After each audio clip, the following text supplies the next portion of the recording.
The time being 6:09 PM, and this being the Plymouth Select Board, I will call to order at this time the Tuesday, November 21st, 2023 of Plymouth Select Board meeting. We will start the meeting tonight by taking the Pledge of Allegiance. Please join the board in the pledge.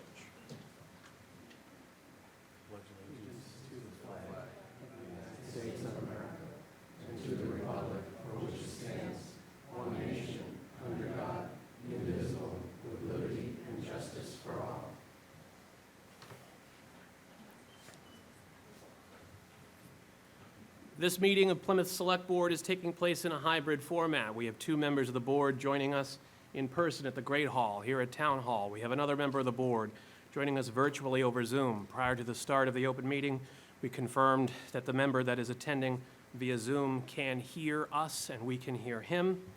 So we are in compliance with the open meeting law and the remote participation components thereof. So that brings us into the rest of our agenda. Any members of the public that wish to join us for this meeting with and go through the agenda with us have the opportunity to join us here at 26 Court Street at the Great Hall at Town Hall or via Zoom on the login information that is included on the town website. We will begin with our open session agenda items in order. We have at the top the Edward W. Santos Community Service Award recipient announcement, and we are joined by Mr. Michael Gallerani.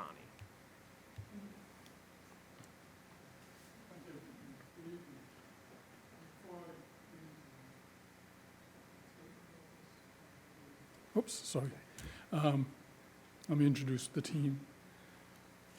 You guys, can you stand up? Even Linda, can you stand up? Anthony? My son Anthony Gallerani, Linda Heenan, and Christine Sampson, and Barbara Santos, Ed's wife, are the team that helps me put everything together. So, need to recognize. Thanks, guys.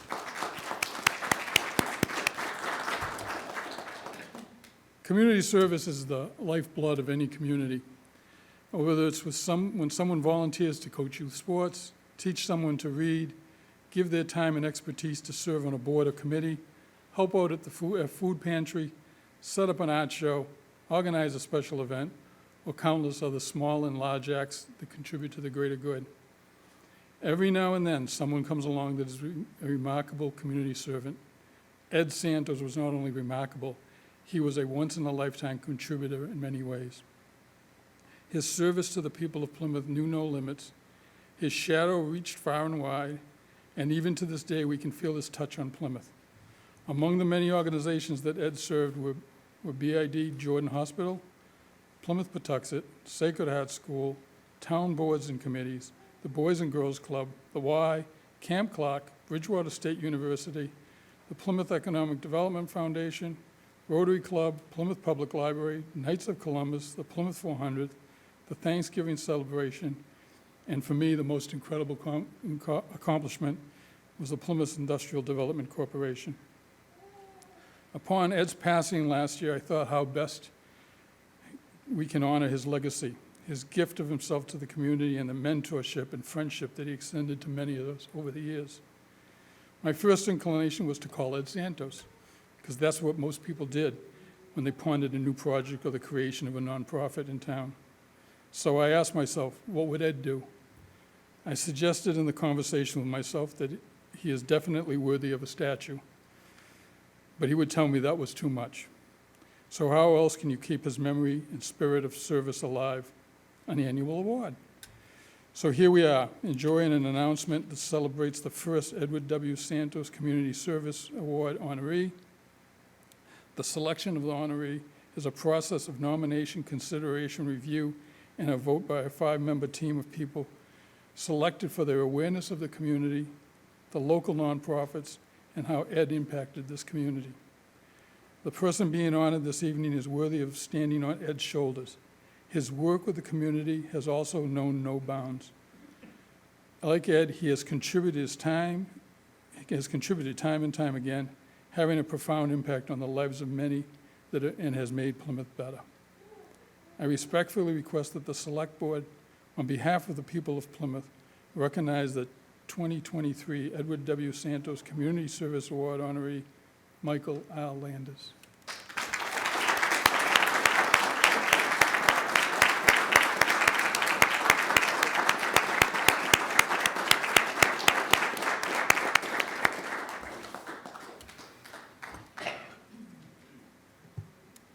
Thank you, Mr. Gallerani. Thank you.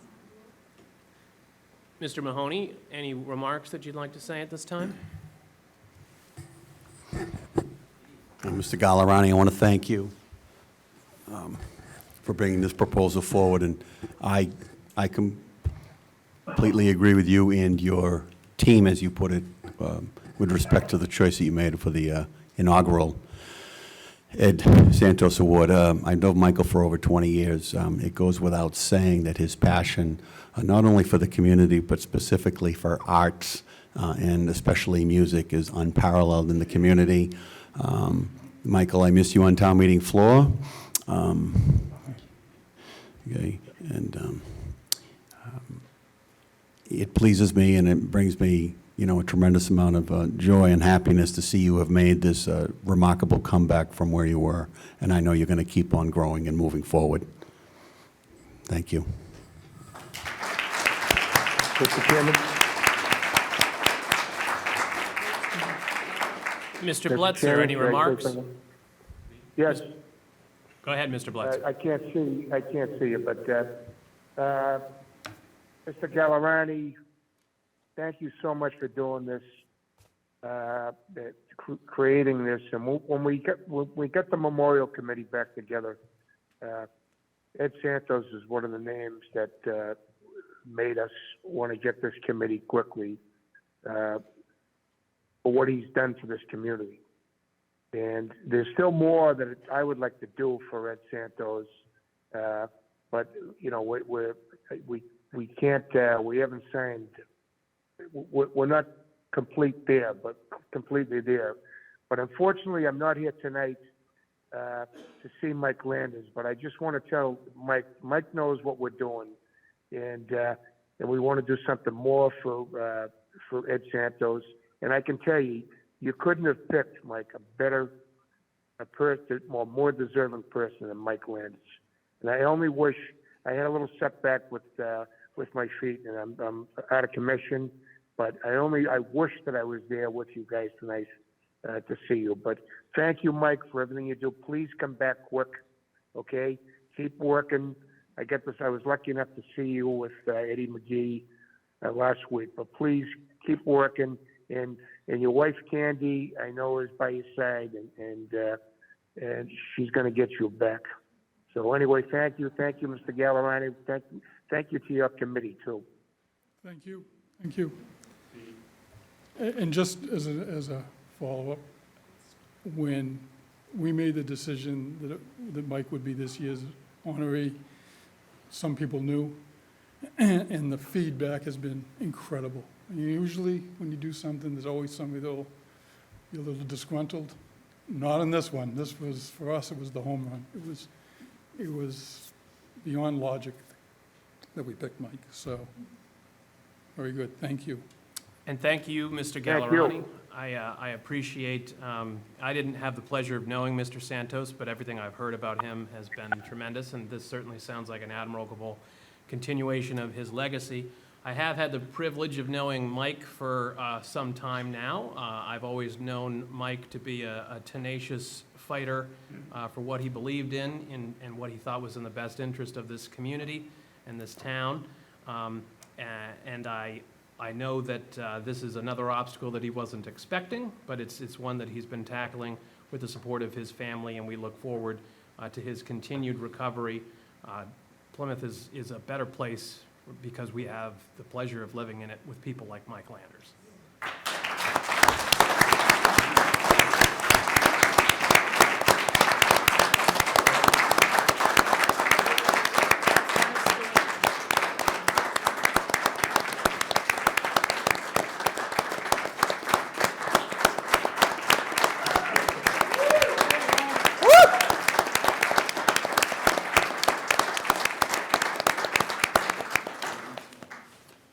So we're going to pause momentarily to be able to hand over the award on behalf of the board, and I'm doing this on behalf of the entire board, including Selectman Helm, Selectman Quintal, Chairman Quintal rather, and of course Selectman Blitzer, who's joining us virtually over Zoom. It is an honor to be able to hand over the award to Mike. We will take a few minutes for pictures, and then we will resume the meeting. Think we're right up there.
Can I say a couple of other things?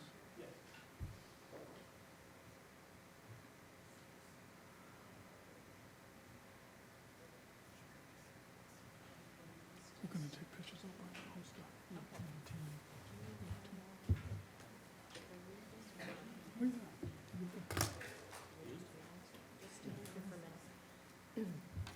Okay. On behalf of Mike, I would like to say it is an honor to be chosen for this award.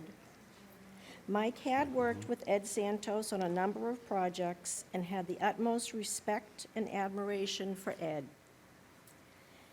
Mike is humbled by this award and greatly appreciative. Thank you to all who have voted and worked on this award. Thank you.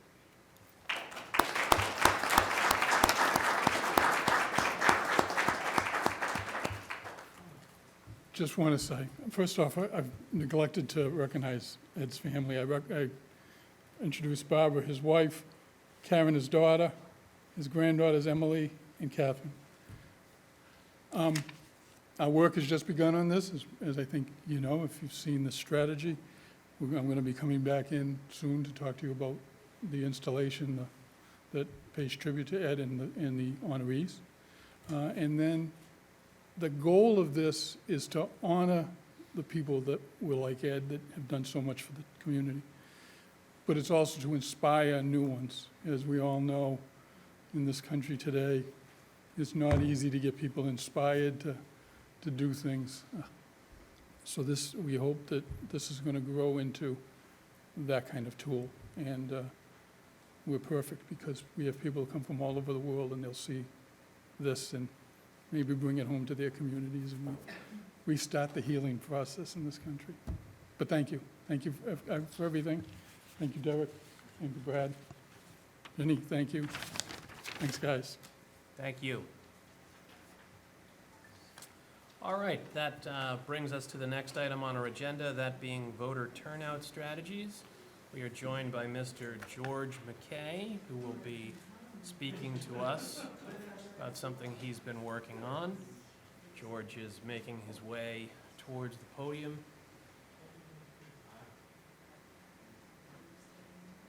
He's fighting against a current, but he's coming upstream.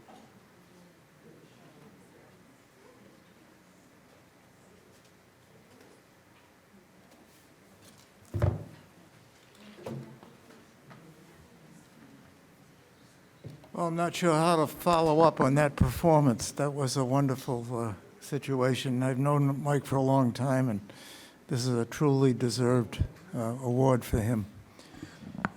Well, I'm here to talk about some other things, a little more serious. I recruited some people. I'm George McKay, Precinct 8 Chair. We had a local election last May, and when we started moving towards that local election down in Precinct 8, we had 3 vacant slots, and nobody was running for the town meeting members in the 3 vacant slots. So I went around the community locally and collared 3 people that ran for the 3 slots, and naturally there were 3 people running for 3 slots, and they won. So there wasn't a surprise. But when we reorganized the caucus following that vote, the 3 people that got in by unanimous decision of the voters said, gee, this is terrible. We had a very, very small percentage of people come to vote. And so I said, well, that's typical of a local election. And they said to me, there were 3 of them, they said, well, that's not acceptable. We want to start an initiative to improve voter turnout on a local level. So we started an initiative back in August of this year. And we got some people together, including the precinct members and the League of Women Voters and the Rotary Club and people that had been involved in voting previously, voter turnout previously. And we had a lot of discussion, and we made some presentation and talked a lot. And at that point, we were looking at the next local vote in May of 2024. And so I made presentations early in November for the COPC, and I wanted to talk to the select board about what we were doing. But at that point, the select board was involved in preparing for fall town meeting. And we said to ourselves, well, the next time we're going to have a voter turnout issue is in May of 2024. So we don't really need to get in front of the board until after the new year. And even after the new year, we don't need to do very much because the first test of what we're going to be doing is in May of 2024. And then all of a sudden, the town meeting said, we're going to have a nip ban, and the liquor companies or the liquor stores in town said, well, we want to hear from the whole town. And so they put a petition on the table, and it passed, or they got enough votes to get the petition to move forward. So there is now going to be a local election in January. So in January, we're going to test some of the things we've been working on to increase voter turnout on a local election. And so I originally called this project Voter Turnout, and we're going to talk turkey to the people about voter turnout. And I didn't realize that I was going to be standing in front of you the week of Thanksgiving talking about turkeys. But anyway, here we are. What we did is we took a look at, with the help of the town clerk, the voter turnout for the last local election, which was May. And I don't want to bore you with the detail, but in general, on a local election, we have about a 15% voter turnout, as opposed to a much higher turnout on a state and national election, where it's in the 80+% turnout. So for some reason or other, people turn out in state elections, federal elections, but they don't turn out in local elections. So we started trying to figure out why that is and what we could do to improve that. A lot of people told us they don't turn out in local elections because it doesn't affect their pocketbook. And so we took a look at that statement, and it's really not true. A lot of people in town, particularly those that have homes and pay real estate taxes, sometimes pay almost as much to the town in terms of taxes for real estate and other services as they do pay in terms of state income taxes and federal income taxes. So, people had this conception that it doesn't mean anything to vote locally because it doesn't affect my pocketbook, but it does. So we kicked around a lot of ideas, and I don't want to go through the laundry list of ideas, but there was at least 10 or 12 ideas on the table that seemed to make some sense. And most of these ideas came from what other people had done when we looked at what they did. Then we went to the town clerk to get her input. And Kelly, do you want to talk about what you said and say a couple of words?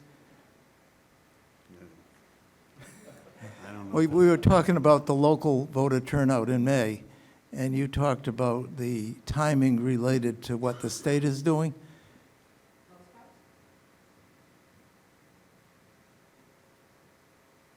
So for the local election in May for 2024 will be a little different than most local elections because postcards for the March primary will be going out for the state, and voters will have the opportunity to mark all elections this year.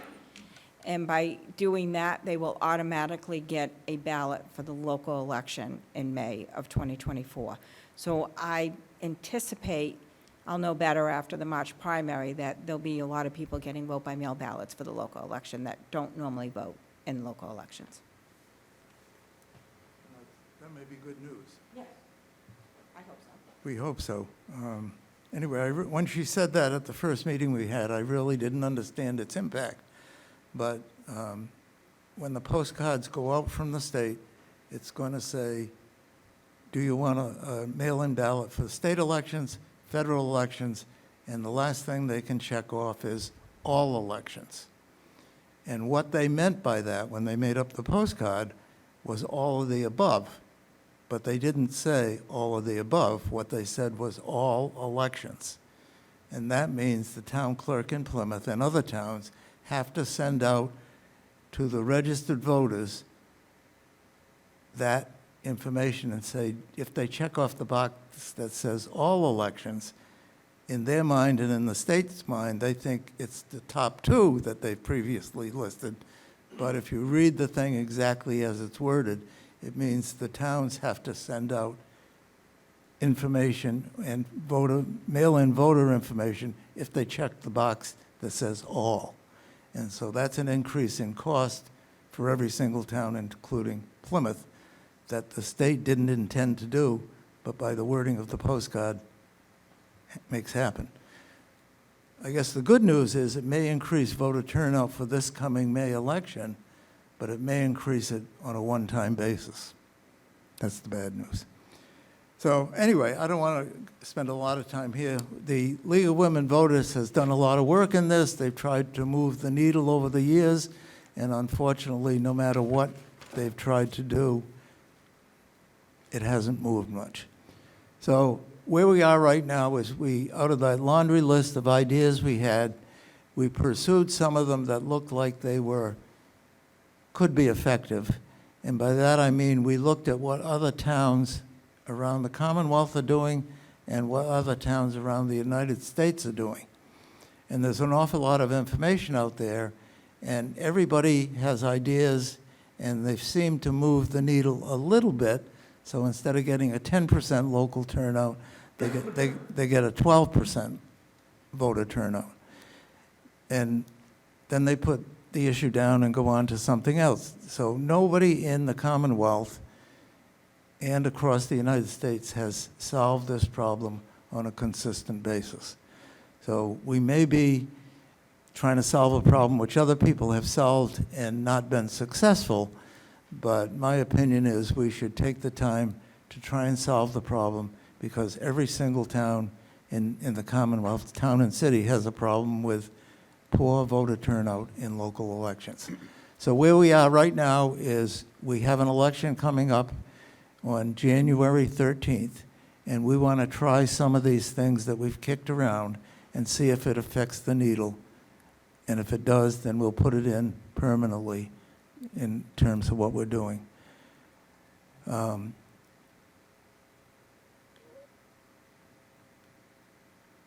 So one of the things we found that people have experimented with over the years is when people go to vote, we give them a I voted sticker, and we put it on either a coupon book or something that says, I was here today and I voted. And they take that and they go to local businesses and they redeem the coupon. For example, some towns have said, after you vote, come to the Dunkin' Donuts and get your free cup of coffee. Or after you vote, come to Mayflower Tavern, and if you have dinner there, we'll give you a free chowder.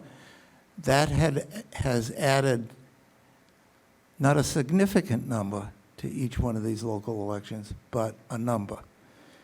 And I don't know what the reasoning has been, but most people that have done that, most of them have discontinued it, not because it wasn't somewhat effective, but it wasn't effective enough in their opinion. So for example, towns and cities that had a 10% local turnout, this may have brought it up to 15 or 20%. And they said, well, it's really not what we wanted to do. What we wanted to do is get it up from 10% to 85% like the state and federal government. And they dropped it for whatever reason. Our intent here would be if we can get something that gets it from 10% up to 20, we'll keep it in place. And get another idea that brings it from 20 to 25%. And I'm talking about a theory, and we're going to try and test that theory. So anyway, one of the other things we looked at and people have had success with is lawn signs. Everybody's been around the town when we have people running for select board. Last time we had 5 people, so 5 groups put out lawn signs saying, vote for my candidate. In addition to that, we had a charter issue on the ballot, which brought out some additional people. We're not sure what the percentage is on each. But one of the things that the Rotary Club and the League of Women Voters has done is put a date on their lawn sign.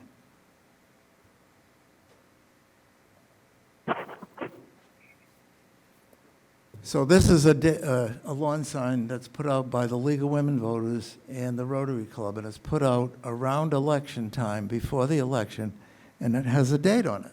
Because one of the problems you find out in a local election is people say, well, I'm not sure who's running, and I'm not sure about, this issue, that issue, but, where is it? Oh, it's probably at my local polling place, but, what day is it? Am I busy that day? The difficulty with these signs has been they put them up a day or two before the voting occurs, and they put it up around where you vote. So people that are going in to vote see this sign. It's not put all around town to tell all the voters in town they should vote on this day. They only have 15 to 20 signs, I forget the exact number. So they get one for each polling place. So if you're ready to go to vote and you show up at the town hall, in front of the town hall it says, today's the day you vote. So what we did is we said, well, why don't we expand this concept and ask that people that are running for election, or people that are promoting a ballot question like the charter. We had thousands, I don't know, probably not thousands of signs around town, but we had many, many hundreds of signs around town that said, vote yes on the charter, vote no on the charter. But people said, oh yeah, that's a good idea. I'm going to vote against that. What day is that again? And there was nothing that told them what day it is. So one of the things we're proposing to get done for this upcoming election is ask people that are doing signs, both for and against the nip ban, to put a date on it.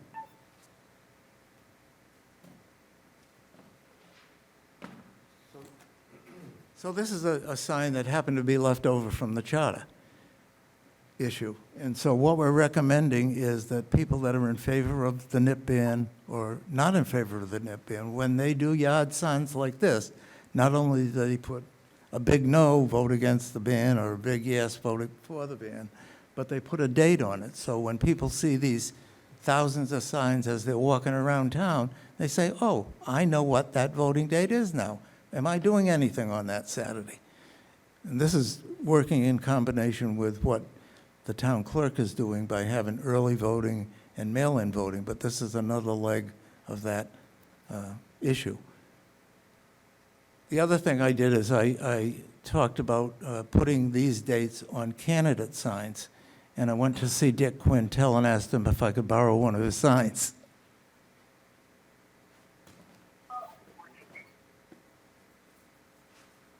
This is not an endorsement of Dick. Make that clear, even though I like the guy. But a typical... I think he's worried about it. You got 2.5 years ago. No, I want to show you, this is the correct, I mean, this is what we do now. We put signs out that say, vote for me. And people drive along and they say, oh, that's Dick Quintel. I like Dick Quintel. I want to vote for him. But when's the election? So our proposal is to ask candidates to add a sticker to their sign that not only basically says, vote for me, but vote for me on a specific day. And then people will say, oh, that's a Saturday. I'm going to be at my son's hockey game or his basketball game or whatever that day, but I can find time to go vote on that day. So it takes one of the questions away from the registered voter, when are we going to vote? So anyway, this is one of the things we're going to be doing in the upcoming election, and see if we can get some better voter turnout. So anyway, we'll keep you abreast of this, and next time I talk, I won't be so lengthy. I promise that. Thank you. Anybody have any questions? Any questions? I have a comment. I'll hold that for the moment, Charlie. Any questions first, Mr.? No question. All right. Mr. Bletzer, would you like to comment? Yeah, I'd like to comment. George, I think it's great you're trying to get people to vote, because I think it's very important. A couple things. You're going to see whether signs work or not. You'll see it in this January 13th election, because I'm predicting you're probably going to see a lot of signs, and for and against. With the charter, we saw an increase that with the charter vote, because you saw all those signs, and that was helpful too. So you're going to see that does work. As far as putting dates on signs, you know, as a candidate, a couple times, signs cost money. And I know you say put a sticker on it, but it still takes away from your sign, and it costs money. So the only time you put a date on the sign is if you don't think you're going to run again. So because having the date, it's not good the next year. And I know you're going to say, well, you can put another date over that, but it just takes away from the sign. But I'm going to urge you, George, whatever you do, Kelly is our expert in elections, okay? And whatever you do, you know, she should have a lot of input into it, her and the staff, because they're the ones that are professionals with this, with the campaigns and the elections. So, and I know you're working hard on it, but you know, I think you get up and, you know, talk with her before you come up with anything definitive. So, anyway, thank you. Yeah, I appreciate your comment, and we've been talking probably more often than she likes to do about this issue. Yeah. Thank Well, you. I'm sure, because she's pretty busy, so. All right, thank you. Mr. Mahoney? Really no questions or critiques, George. Just as always, I appreciate your passion and enthusiasm, and, you know, the case study will be analyzed, I'm sure, after January. Yeah, thank you. Well, good luck, George. We always look for increased voter turnout, so we are cautiously optimistic that some of this will bear some fruit. Thank you very much. That brings us to the Mr. next. Chairman, can I say one more thing, Kevin? I'm sorry. Okay, Mr. Bletzer? One more thing, George. I think something that would be very helpful is if we could get the use of as many electronic signs and get great locations around the town and put those electronic signs out a couple weeks before the election. I think that would be very, very helpful to get people out. That's it. Thank you. Yeah, that is one of the items on our laundry list, and that's one of the issues that we've been working very closely with Kelly on in terms of getting access to those signs. There's, you know, there are a limited number around town, but we want to make sure those are active. Right. Thank you. Good luck. Public comments later in the agenda, Okay, but thank thank you. All right, so that brings us into the Little Red Schoolhouse Committee update.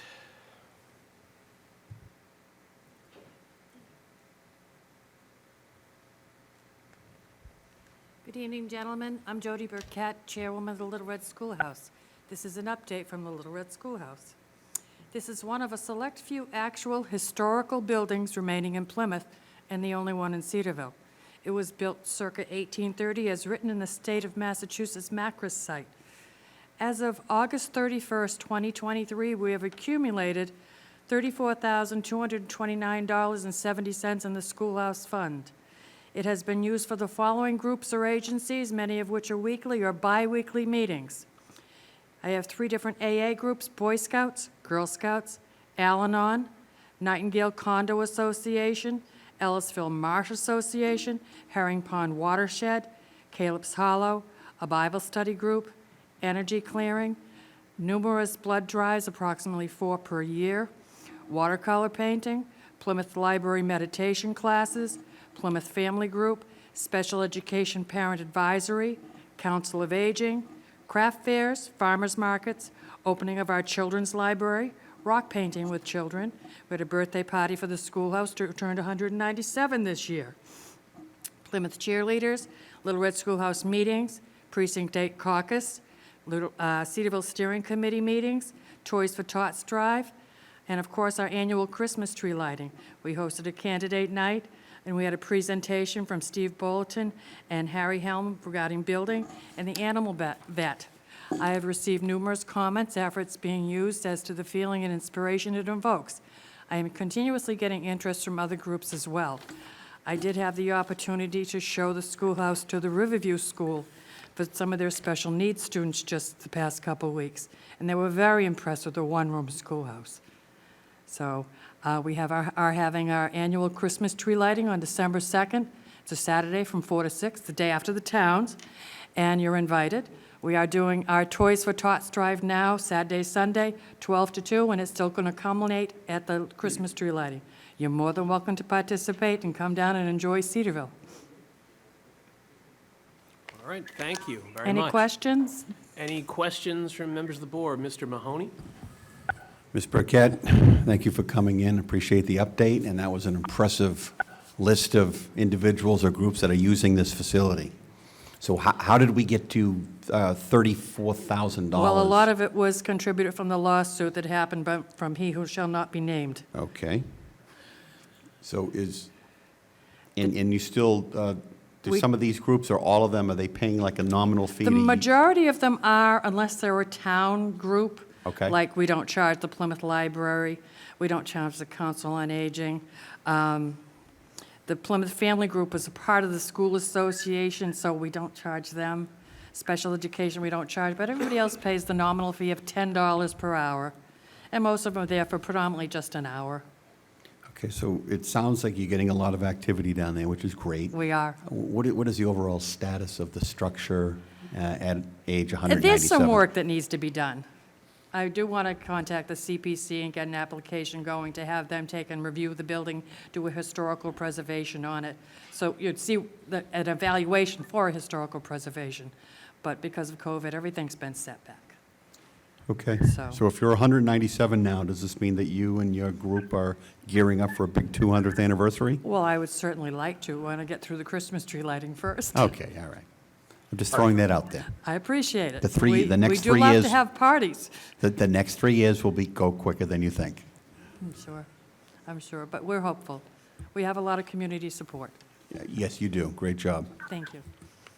Mr. Blitzer, any questions or comments? Yes, I would like to make some comments. First of all, I just want to apologize to anybody out there. It's very hard for me. It's very hard doing Zoom. I can't see anybody, and so it's hard to. If I talk over somebody, I apologize for that. But this was too important of a meeting for me to miss. Jody, it's a long time since I've seen you. And I wish I was there tonight to say hello to you. But from what I just heard, you guys are doing a phenomenal job with the Little Red Schoolhouse. That's a historic building that only about 3 or 4 years ago, 5 years, whatever it was, we almost sold that building. There was people that actually were talking about selling the building, and it was saved. And thank God, okay. Because that building is worth so much. It's priceless to a lot of these organizations, like the AA, like the Girl Scouts and Boy Scouts. This is a priceless building for them and for the people in Cedarville. So, keep up the good work, and I'm sure Mr. Mahoney can help you with a little CPC money. I think he's got an in over there with CPC. So, anyway, with that, Jody, great Thank you. job, and thank you for what you do. Thank you, Charlie. I appreciate that. And I'll add in, I attended several of those events that you mentioned in the last year, and I think that the Little Red Schoolhouse is a great asset down there, as well as being a quaint little historical building as well. So I think it's definitely something of value to the community, and I certainly hope that you'll be celebrating not just your 200th, but your 300th and 400th someday. So, If I'm still here. right. We can only hope. But I think it's a great building. I know there's a lot of people that give a lot of their time to upkeep it, to open it up for people, and thank you very much. You're entirely welcome. It was certainly my pleasure. Thank you, everyone. All right, so thank you. That brings us into the licenses and administrative notes. First, we will handle the licenses. So do we have any questions from any members of the board in regard to any of the license applications? I do not see any passing over Mr. Mahoney, and Mr. Bletzer is not chiming in. So if there are no questions, I will solicit a motion to approve the licenses as a group unless there is an objection. Mr. Mahoney, would you care to make a motion that we approve the licenses as a group? Yes, I'll make a motion that we approve all the licenses as one. All right, thank you. Mr. Bletzer, would you care to second? I'll second that. All right, it has been moved, it has been seconded. Any discussion about whether or not we should approve the licenses as a group? Hearing and seeing none, I'll call for the vote alphabetically through the roll. Yes, no, or abstain when I reach your name. Mr. Bletzer, how do you vote as to whether or not we should approve the licenses as a group? Yes, no, I or vote abstain? yes. Thank you. Mr. Mahoney? Yes. And I vote yes. It is unanimous. We have approved the licenses as a group. That brings us into the next portion of our agenda, that being the administrative notes. We have 12 listed administrative notes on our agenda this evening. Do we have any questions from any members of the board in regards to the administrative notes? I see at least one question from Mr. Mahoney. Well, seeing as how the town clerk is in attendance, maybe there are a few of these that pertain to her, and Yes. specifically, I think number 8, the changing of the polling for precinct 11, maybe she can answer a couple of questions. Yes, so the town clerk is involved in at least 5, 6, 7, 8. So, I didn't have my glasses on yet. Good evening. Thank you for letting me answer any questions that you have. As you may be aware, Precinct 11 votes currently at the airport, and it's not the new building portion of the airport. It's one of the, I call it a hangar, but it's the other conference room. The assistant town manager and myself went over there about 6 months ago, and there was a lot of water damage, and when I had visited it in the past, it wasn't great. And then, so we had discussed changing the polling location to Federal Furnace School, not being very far for Precinct 11 voters to go there. We already have a polling location there, and it's not a very conducive area to have people coming in and out, never mind the election workers. So, obviously, some individuals, not struggle, but, change is not welcomed immediately. So I guess my question is, there was just a multi-million-dollar investment out there. There is now a new structure. Is that not conducive to being, that won't facilitate this? No, I've been in that conference room in that new building, and it's not large enough to have a polling location in, Okay. so, thank you. if I could, keep you there. So how are we planning on notifying the affected resident? So according to Mass General Law, I have to mail a notification to every household that has a registered voter in Precinct 11 about that location. So I already have a quote that will go out probably early January. I got to think about the timing because I don't want it to get messed up with any type of Christmas mailing. And then that being said, we will have signs. I'm planning on asking the DPW to assist me with signs to put out that, even before you pull into the airport, there'll be a sign, voting location is now at Federal Furnace School, and we'll just publicize it, and maybe we could take advantage of Code Red. Yeah, social media, we'll get the word out there to let people know. Okay, that sounds good. And I anticipate we will likely have other questions for you. Mr. Bletzer, any questions on this particular item? No. Okay, so that would bring us, we have 5, 6, and 7 as well. Would you like to say anything about 5, 6, and 7? That would be I think 5 is relatively self-explanatory about police coverage at the polls. Yep. 6 is about the special referendum question language, and 7 is early voting. Correct. So before you is the question, mostly dictated by what is listed in the Town of Plymouth Charter that the question for this special referendum, I know I've been getting a lot of inquiries on this, and so I haven't really let it out until you certify the vote, but it's shall the town vote to approve the action of the October 21, 2023 town meeting under Article 15, whereby it was voted that the sale of nips, further defined as any bottle or container of alcohol that is 100 milliliters or less in size, shall be banned in the town of Plymouth as of July 1, 2024. And also, according to our charter, whenever there's a question on our ballots, we do a short explanation that what a yes vote means, what a no vote is. According to the charter that's written by our town council had the following: a yes vote would keep in place the ban on the sale of nips in Plymouth that was approved at the town meeting on October 21, 2023, effective July 1, 2024. A no vote would allow the sales of nips to continue to be permitted in Plymouth and would repeal the ban that was approved at town meeting on October 21, 2023. So, as you're fully aware, it's the select board that approves the language for the special referendum. And if you have any questions or any other questions, let me know. Okay, thank you. Any questions on this topic, Mr. Mahoney? No. Any questions on this topic, Mr. Blutzer? No. Okay. And then early voting is number 7. Early voting is number 7. I believe in giving all the voters and has many opportunities to vote, and has many people may be aware. In 2022, the state legislature approved laws that allow us to do vote by mail, in-person early voting, and of course, election day voting.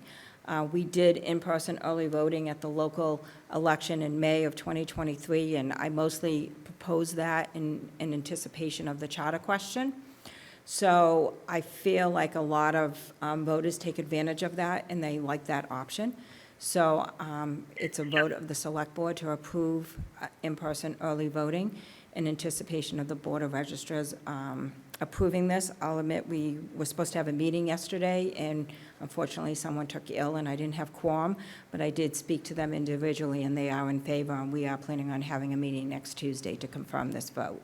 So that being said, I would like to do early voting starting Saturday, January 6th, which is the week before the election, and we'll do it from 9 to 3 here at Town Hall. And we'll do it Monday during Town Hall business hours, 7:30 a.m. to 4 p.m., Tuesday, 7:30 a.m. to 6:30 p.m., and finishing up on Wednesday, January 10th, from 7:30 a.m. to 4 p.m. And just a quick note, we're actually going to have the early voting in the atrium, otherwise known as the glass area outside of the town clerk's office. And we're going to experiment with that and having early voting there instead of tying up this room during those days. Okay, thank you. Any questions on this topic, Mr. Mahoney? No. Seeing none, Mr. Blutzer? No? Okay. Do we have any other questions on any of the other items under administrative notes? I do not. And Mr. Blutzer?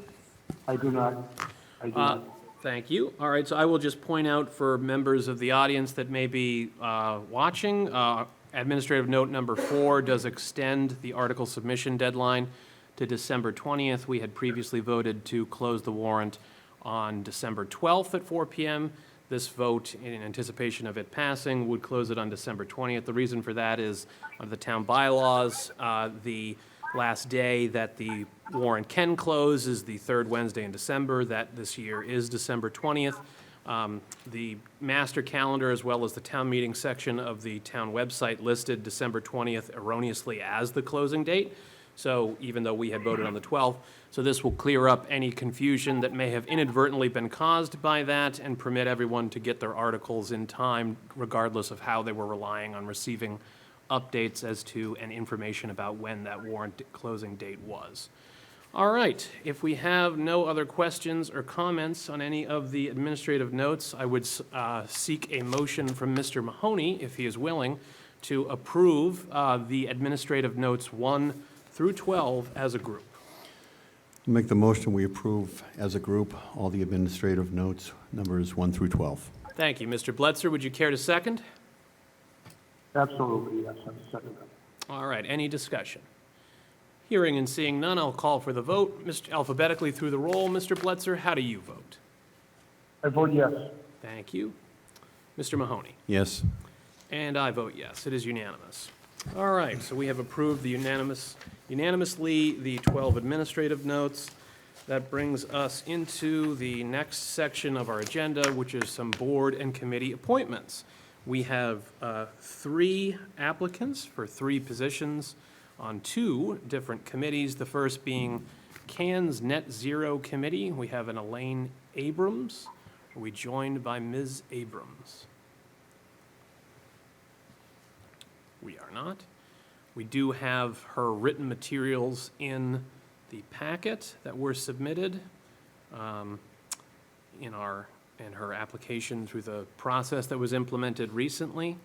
So we are not joined by Ms. Abrams either in person or over Zoom. What is the pleasure of the board? I'll move approval of her nomination, her candidacy. All right, so Mr. Mahoney is making a motion that we approve Ms. Abrams. Mr. Blitzer, would you care to second? Yeah, I'll second it for discussion. Okay. Does anybody know, does she still want this position, and was she told to be here tonight, or be on Zoom? In other words, I don't want to appoint her if she doesn't want this position. Ms. Flynn? Understood. Is anybody here from the, Ms. Flynn is attempting to give us some information as to, she had spoken to her earlier. I did speak to her earlier this afternoon. She was unable to attend tonight due to short notice, so that's on us, not on her. Okay. And she expressed a great deal of interest in the role. So she is still interested and couldn't come because she wasn't aware due to the short notice and the holidays and all Exactly that. right. Okay. that's great, that's all I wanted to hear, and so I'm fine with that, yep. All right. All right, any other discussion? Seeing none, I will call for the vote. This is a vote. A yes vote would be a vote to appoint Elaine Abrams to the CAN's Net Zero Committee. A no vote would be not to do so, and an abstention would be to take no position. Mr. Blitzer, with that in mind, how do you vote? I vote yes. Thank you. Mr. Mahoney? Yes. And myself, yes. Congratulations to Ms. Abrams. You have been appointed to the CAN's Net Zero Committee. That brings us into the Memorials Advisory Committee, the first of 2 positions we have this evening. There is the first will be a 1 full seat for a 2-year term ending on June 30th, 2025. And we are joined by Mr. Joseph Higgins, Attorney Higgins of local renown. If you'd like to take the podium and say a few words about yourself and your interest in being part of the Memorials Advisory Committee, we invite you to do so. Thank you, Mr. Canty. Good evening, Mr. Mahoney. I'm not exactly accustomed to speaking in front of groups of people at a time, but I just want to thank you for this opportunity. I live here in Plymouth.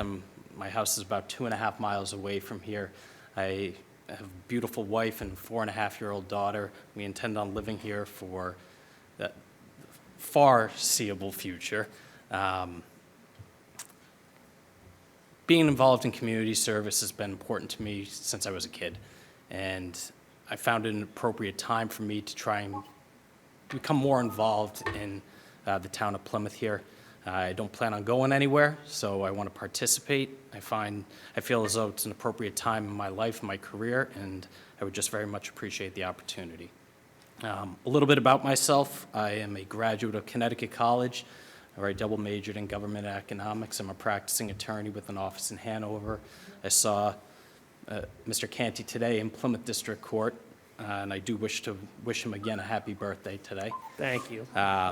So with that, I don't want to belabor the point here again. I would just appreciate the opportunity to serve. All right, thank you, Mr. Higgins. Any questions for Mr. Higgins from any members of the board? No, at the right time, I'm sorry. Okay, Mr. Blitzer? Chairman, I don't have any questions, but at the right time, I would like to make some comments. Understood. Thank you. All right, thank you, Mr. Higgins. We have no questions. We will solicit a motion, and I'll wish you good luck at this time. Thank you, All right. Mr. Canty. Thank you, Mr. Mahoney. Mr. Mahoney, would you care to make a motion that we approve Mr. Higgins' application to the Memorials Advisory Committee? So moved. All right, it has been moved. Mr. Bletzer, would you care to second? I'm second for discussion. Absolutely. All right, it has been moved, it has been seconded, and for discussion, we will start with Mr. Bletzer. I've had the pleasure of knowing Mr. Higgins for a long time. His grandparents had lived in White Cliffs where my parents were. And Joe, he comes from a very good family. And Joe's a fantastic attorney, and I've had the pleasure of working with him. And he's just a class act. And I just want to let you know, Joe, that the Memorial Committee is very near and dear to me. It's an important committee. And you saw Ed Santos, that group. They'll be coming before you for other things. And we just did a thing for Jimmy McCarthy. And there's more coming.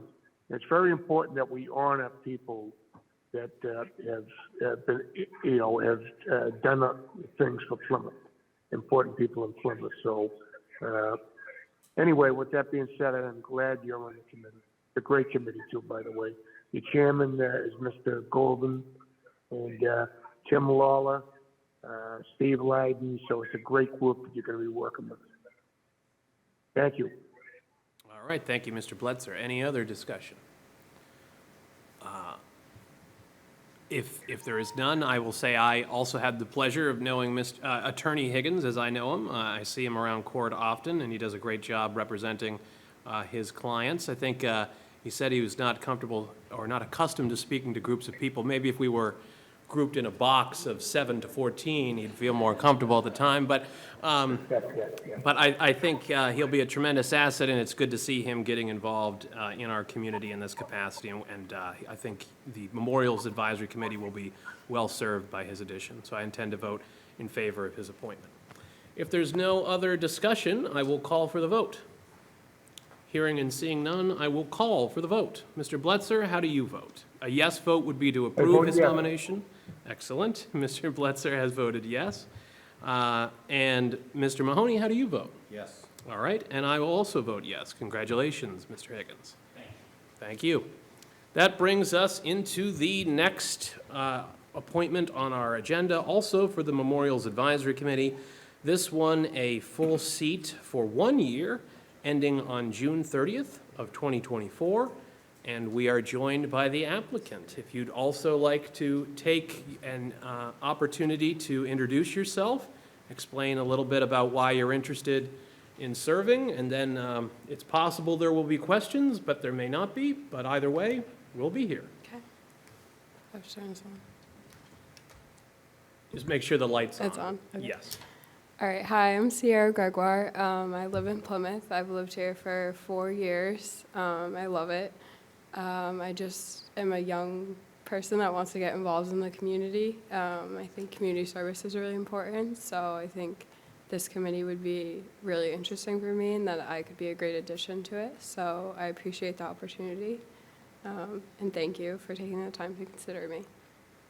All right. Thank you. Do we have any questions for the applicant? All right. Hearing and seeing none, I will solicit a motion. Mr. Mahoney, would you care to make a motion to approve the applicant's application? I'll move Ms. Gregoire's nomination for the 1 year term ending June 30th of '24. Excellent. Mr. Bletzer, would you care to second? I'd like to second that and thank her for applying. All right. Yes, thank you very much. It's good to see people applying, particularly younger folks. That is a good thing in our community. So there's a lot of people in town, but only a small percentage get themselves involved, so it's always good to see new people throwing their hat in the ring. So thank you very much. Thank you.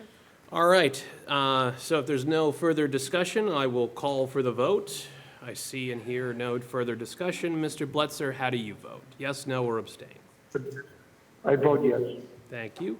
Mr. Mahoney? Yes. And myself, yes. It is unanimous. Congratulations. That brings us into the next item on our agenda, that item being spring town meeting warrant article discussion.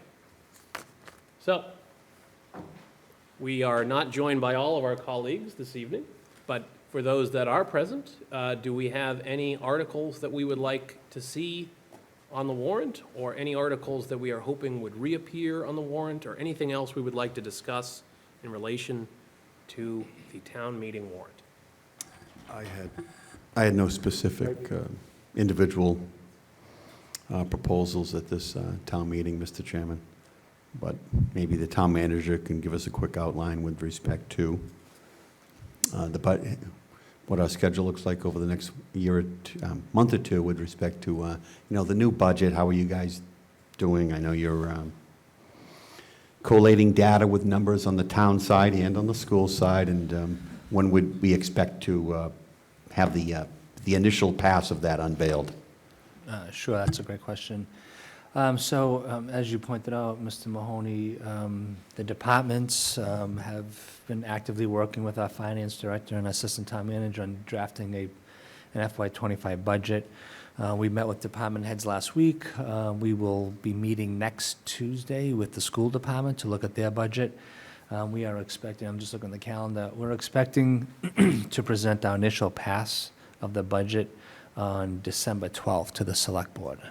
So that's when you'll get our first revision of that budget. Fantastic, thank you. And we will have the joint meeting with the school committee and the advisory and finance committee on which date? Ooh, that's a good question. The joint, I'd have to look that one up. Let me get back to you on the joint, because I know we set that already. Okay. Let me get back to you on that. I know we have a number of joint committee meetings coming up. Yep. Okay, the joint meeting with the school committee is going to be held on December 18th. Mm-hmm. And then we have a joint meeting with the charter committee scheduled for December 19th. Mm-hmm. And planning a joint committee with the planning board to go over the housing production plan also in December. So we'll get back to you on a date on that one as well. And that also may be on the 19th as well. So we have a very busy December coming up. Okay, and then in early January, that would be the one that we pass the budget on to FinCom. That's usually one where the select board and school committee meet jointly with the FinCom.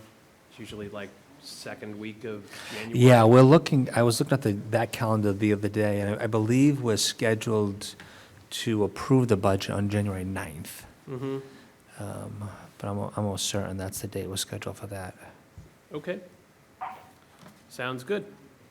Any other, anything else anyone would like to say in relation to the budget while we're on this topic, members of the board? Mr. Bletzer? Anything? No. Okay. Mr. Brindisi, is there any other articles coming forward from the town that you'd like to highlight for us at this time? Not at the moment. We would just like to highlight that this agenda item will keep showing up as we move forward until the warrant article closes. Mm-hmm. So you guys have opportunities to bring this back up when more of the board's here for discussion. I think that's a good plan, and I think we will hopefully hear more about some of that stuff as well. And then, so we've got obviously with the spring, there's both the annual warrant and then the special warrant, so there's a couple of warrants that'll be going on. So this is something to start the ball rolling, and we will continue it in the future. Mr. Bletzer, before we move on from this topic, was there anything else you'd like to add? There doesn't have to be. I just can't tell if you're raising your hand or not. No, there's something, but I'm not ready to talk about it right now, so I do have a couple of things, a possible article that I would like to get on there, but I'm not ready to speak about it right now. Okay, no problem. All right, if there's no other discussion from the board at this time, then we will move on from this item for this week, coming back to it at a future meeting, and we will move into public comment. So we have at least one member of the public that wishes to make comment. We may have public comment in person. We may have it over Zoom. We will begin. Public comment is, of course, as a reminder, 3 minutes in duration. If you reach the end of your 3 minutes, you may ask for an additional minute, or if you'd like more than an additional minute, you may ask for such time that you require, but that would require a vote. I will leave everyone up to themselves as to what they wish to ask for once they've gone through their initial 3 minutes. But with that in mind, Ms. McCarthy, you have 3 minutes. I'll be less than that. Pat McCarthy, and I'm here tonight representing the League of Women Voters, the Plymouth Area League of Women Voters Board. And we want to welcome the public to join us next Thursday night here, or on PAC TV, watching it on PAC TV. We're having a special event, and it's an evening with our Plymouth Town Manager, Derek Brindisi, and the goal of this is that we're hoping that we can help citizens and whoever's watching to get to know how Plymouth government works and who is in charge of running the day-to-day functions of the town, hear about good news from Derek in addition to some of the major challenges facing us. The reason being is that, as you know, the League of Women Voters is a nonpartisan organization, and our goal is to help, I'll read our mission statement to you from the Massachusetts League. The League of Women Voters of Massachusetts, a nonpartisan political organization, empowers voters and strengthens democracy for all in Massachusetts. And through our board meetings, the issue of getting to know how the town works and questions people have, and we're developing some questions that we will be working on with Derek. And Derek is working on what he is going to do for us that night, very cooperatively, by the way. And I just want to let people know that if anybody wants to read our flyer or information about it, you can go to PlymouthLWV.org is our website, and our Facebook page is under the Plymouth Area League of Women Voters on Facebook. So that's it, and we hope you'll tune in and learn a little bit. It's a non-threatening present night and cooperative. So if you have any questions, I know you can't ask me questions during public comment, but you could email them to me if you want. Thank you. Thank you, Ms. McCarthy. We appreciate that. Any other public comment at this time? Yes, please take the microphone.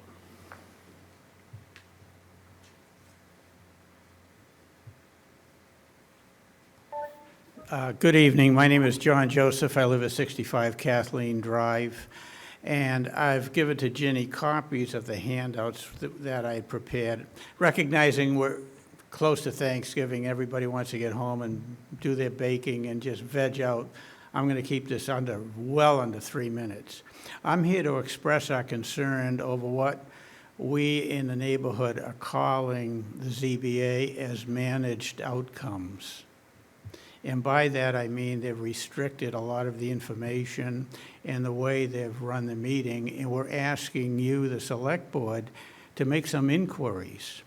Now, specifically, and you have all its handouts, in the current comprehensive permit, it says, in no case shall the applicant be allowed to implement a development project change that increases the number of units, and yet, under consideration, they're going up by 15%.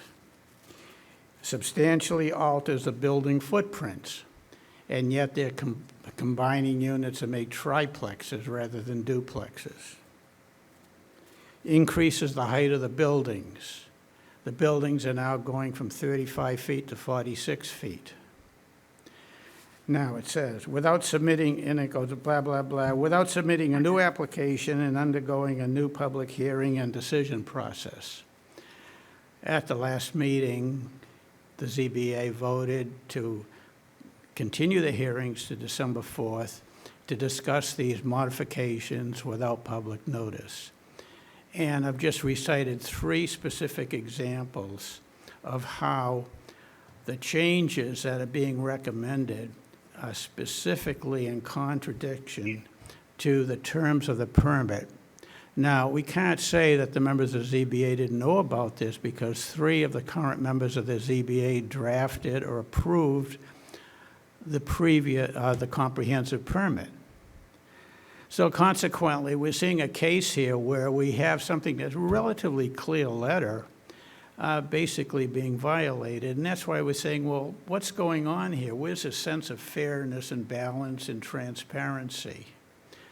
And you can appreciate that if these changes are allowed without a new application, without public comment, that this is going to motivate further developers to want to continue to put high-density developments in southern Plymouth. So there ultimately may be an oasis Manomet and an oasis Cedarville, because this is where land is less expensive and more developable. So again, I'm going to close by asking you to read the comments I have provided you and recognize that there will be another meeting on December 4th by the Zoning Board of Appeals in which they will discuss what they call modifications without any public notice. Thank you for your time. Thank you, Mr. Joseph. Do we have any other public comment from members of the public that are physically present? Hearing and seeing none. Do we have any public comment from those that may be joining us remotely? All right. Seeing no further public comment, we will move on from public comment. We will move into the town manager's report. Mr. Brindisi. All right, I'm going to take the podium for this presentation. Just a couple quick updates. The DPW director and environmental partners held a public meeting in this room a couple weeks back. They notified the abutters down on Water Street when the the sewer interceptor project will restart. So we're expecting them to mobilize on December 4th and then start the project thereafter. We are also expecting this project to last, right now they're projecting through the month of March. I think that's a conservative guess, so I'm hoping they'll complete the project prior to that. As far as the Thanksgiving Day Parade, it went extremely well. No events had taken place, especially with such a large gathering. So we'll continue to work with Ollie DiMacedo and his team on future events to make them as safe as possible. Speaking of Thanksgiving, that's a very good segue into what I really want to talk about this evening. So as you all know, the Thanksgiving Day Parade, thanks to Ollie and his team, who have been really putting a lot of work into this over the last 2 decades, was able, for the first time ever, it was nationally syndicated across 25 different metropolitan areas across the country. So areas like Tampa and Oklahoma City and Pasadena and a lot of major, mostly western and eastern seaboard communities were able to watch the Thanksgiving Day Parade. So again, good job for Ollie and his team, but it's really highlights what a great community Plymouth is, and folks across the country were able to experience that. So that happened on Thursday, and then a few days prior to that, the Boston Globe ran a story about all the great things that are happening here in town. And I had received a number of emails from folks really complimenting on how well the story was written, talking about the possibilities of the future growth of this community. And so again, those 2 items really highlight, again, how great Plymouth is to live, work, and play. I had the opportunity this morning to go to Boston and be a part of a launch event. It's up on the screen here, called Invest Boston. So this is a magazine, again, it gets about a 1 million readership when it's released across the nation. And the last one they did was Invest Minneapolis. The next one they're doing is Invest Pittsburgh. But we were able to participate in Invest Boston. And so this magazine really focuses on Massachusetts as a whole. It talks about the healthcare industry, the higher education industry, workforce development, affordable housing, just to name a few. So this is the magazine. All of our board members should have a copy. We're getting approximately, I think, 25 copies sent to us as well that we can distribute here locally. So why is this important to Plymouth? We were able to take advantage of this magazine, and we have in this magazine approximately 9 pages talking about all the things that are happening here in Plymouth. So, I had done an interview myself, talked about all the things that, the board is working on, the planning board, the select board, and a lot of the different departments. Lee Filson from C. Plymouth was also a part of this, who talked about our number one industry in tourism. And I want to stop there for a second and thank Lee Filson from C. Plymouth and Steve Cole from the Economic Development Foundation, because it was those two organizations that actually made this happen. There was a cost associated with being a part of this magazine, and they pooled their resources to again, highlight all the great things that are happening here in Plymouth. And so, obviously with the hospital, with BID here in town, we wanted to highlight and take advantage of the healthcare sections of this magazine and highlight the work that BID is doing here in town as well. And then we had a number of local businesses that were highlighted. So here, I think you all know Bill Hallisey, former selectman, longtime small business owner here in town, and a local developer.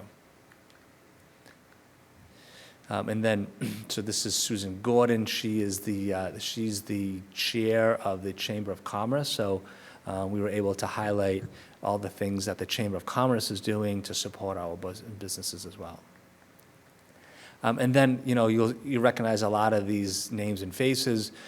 So we try to, there's a lot of businesses here in town that we could have highlighted, but, working with the Economic Development Foundation, they wanted to highlight specific business owners here in town and some of the things that they're doing. So you see Rick Veo, Joe Giannetti, and others are highlighted throughout this magazine. Oh, it's over. And Rich, I think is the top one there, Rich Camarano, was also highlighted from the business that he's been doing here in town. So I wanted to bring this up because, we talk a lot about economic development here in town. Folks complain, because their taxes are going up and they want to see the town do more on economic development to kind of help flatten, the rising taxes. And so having had the opportunity to go to this 3-hour conference this morning, I had the experience to listen to, folks in other business sectors talk about what they're doing. And one thing that struck me was the representative from Meet Boston had an opportunity to speak. And so that's our C. Plymouth, right? They announced today that they have booked out their convention space up through 2039. So they already know of all their conventions are going to be, they don't have any more space for the next 15 years of convention space. We've talked about building a convention center here in town. The fact that Boston doesn't have any more space in the next 15 years would suggest that there's more opportunity for others to take advantage of that. We've talked about building out an athletic complex here, and so that it becomes a New England hub for athletic tournaments and things of that nature. So I bring this up because, then the opposite of that conversation is folks don't want to see progress. They don't want to see the town advance in certain directions. So over the next 12 months, I want to certainly work with the select board, the planning board, their master planning process, and town meeting members to really understand, what is the future of the town of Plymouth and where do we want to go? Because I can tell you, when you listen to the people in Boston talk about the things that they're doing, we have a long way to go in order to really think about the opportunities in economic development and what I think could be considered a hidden, an unkept secret. It's right now, Plymouth, we're not talking about what Plymouth can be right now, and so I want to be able to use this as a catalyst to decide, where we want to go in the future. So this is just, again, another good example of national organizations looking at Plymouth, recognizing that, we have the opportunities around this. So more to come on this. We'll be talking about this more in the future with the foundation, with See Plymouth, to see how we can use this as a launching pad. Thank you. All right, thank you, Derek. Any questions for the town manager? All right, so everything we need in the presentation is in this book right here, Derek. Right here. Thank you. And we will provide Mr. Bletzer and the rest of the board with copies of that as well. John and I were provided copies of this magazine that Derek referenced this evening. We appreciate that. Any other questions at this time? Hearing and seeing none. Thank you, Mr. Brindisi. That brings us into Select Board open discussion. Do we have any new business that any members of the board would like to discuss? Do we have any letters? We do not. Do we have any old business that any members of the board would like to discuss? Mr. Mahon. Just briefly want to touch on how fortunate we were last Saturday for the rain to hold off. I was able to attend the Thanksgiving Day Parade. Town manager referenced how Mr. DiMacedo has effectively, over the course of almost 3 decades, of putting this event together and putting this community on the map, under another different magnifying glass, has taken us out basically across the country. I saw Mr. DiMacedo in the hospitality tent post-parade, and he communicated to me how disappointed he was because he had been on the agenda, I think, a week or two prior to the event. But I would certainly I would love to have yourself as the chairman extend an invitation to Mr. DiMacedo to come in post-event so he can give us a summary of, you talk about your presentation there, Derek, planting the seeds of that event 20 to 25 years ago and seeing it grow and where it is today. And I think that's worthy of a future discussion. Thank you, Mr. Mahoney. I had the privilege of also attending the parade, and I was impressed by how well it went off, as well as the fact that I think we were in 24 national markets this year, which is obviously good advertising for Plymouth as a tourism community. So it's certainly a community asset, and one that would be sorely missed were it ever to not be around. And so I think having more information about it and supporting it in the future is a worthy cause. So, any other old business that any member of the board would like to bring up? All right, hearing and seeing none, I will solicit a motion to adjourn, having concluded our business. Mr. Mahoney, would you like to make a motion that we adjourn, having concluded our business? I'll make a motion that we adjourn the meeting. All right, Mr. Bletzer, any chance you'd care to second?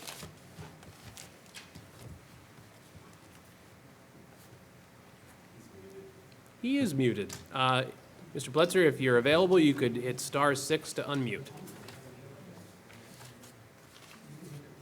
I'll second that. Thank you. It has been moved, it has been seconded. I assume no objections to adjourning. I see no objections. I will call for the vote. Mr. Bletzer, how do you vote?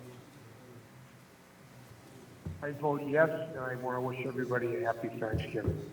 Thank you, Charlie. You as well. Mr. Mahoney? Yes, and I second Charlie's Happy Thanksgiving. All right. And I will also vote yes. And also second or third, everyone's Happy Thanksgiving. Thank you. Happy Thanksgiving. Good night. Good night, Charlie.